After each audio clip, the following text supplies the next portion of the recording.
Première épître de Paul aux Thessaloniciens, chapitre 2. Vous savez vous-même, frères, que notre arrivée chez vous n'a pas été sans résultat. Après avoir souffert et reçu des outrages à Philippe, comme vous le savez, nous prîmes de l'assurance en notre Dieu pour vous annoncer l'évangile de Dieu au milieu de bien des combats. Car notre prédication ne repose ni sur l'erreur, ni sur des motifs impurs, ni sur la fraude. Mais selon que Dieu nous a jugés dignes de nous confier l'Évangile, ainsi nous parlons, non comme pour plaire à des hommes, mais pour plaire à Dieu qui sonde nos cœurs. Jamais, en effet, nous n'avons usé de paroles flatteuses, comme vous le savez. Jamais nous n'avons eu la cupidité pour mobile. Dieu en est témoin. Nous n'avons point cherché la gloire qui vient des hommes, ni de vous, ni des autres. Nous aurions pu nous produire avec autorité, comme apôtres de Christ. Mais nous avons été pleins de douceur au milieu de vous.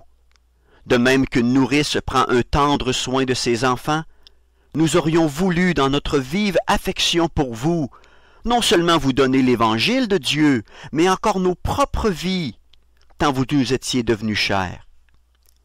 Vous vous rappelez, frères, notre travail et notre peine, nuit et jour à l'œuvre pour n'être à charge à aucun de vous. Nous vous avons prêché l'Évangile de Dieu. Vous êtes témoins, et Dieu l'est aussi, que nous avons eu envers vous qui croyez une conduite sainte, juste et irréprochable. Vous savez aussi que nous avons été pour chacun de vous ce qu'un père est pour ses enfants, vous exhortant, vous consolant, vous conjurant de marcher d'une manière digne de Dieu qui vous appelle à son royaume et à sa gloire.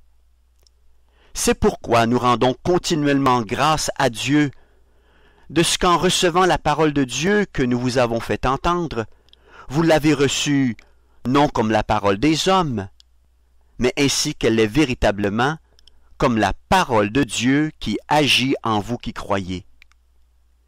Car vous, frères, vous êtes devenus les imitateurs des églises de Dieu qui sont en Jésus-Christ dans la Judée, parce que vous aussi vous avez souffert de la part de vos propres compatriotes les mêmes maux qu'elles ont souffert de la part des Juifs. Ce sont ces Juifs qui ont fait mourir le Seigneur Jésus et les prophètes, qui nous ont persécutés, qui ne plaisent point à Dieu et qui sont ennemis de tous les hommes, nous empêchant de parler aux païens pour qu'ils soient sauvés, en sorte qu'ils ne cessent de mettre le comble à leurs péchés. Mais la colère a fini par les atteindre. Pour nous, frères, après avoir été quelque temps séparés de vous, de corps mais non de cœur, nous avons eu d'autant plus ardemment le vif désir de vous voir. Aussi, voulions-nous aller vers vous, du moins moi, Paul, une et même 2 fois, mais Satan nous en a empêchés. Qui est, en effet, notre espérance, ou notre joie, ou notre couronne de gloire? N'est-ce pas vous aussi devant notre Seigneur Jésus lors de son avènement? Oui, vous êtes notre gloire et notre joie.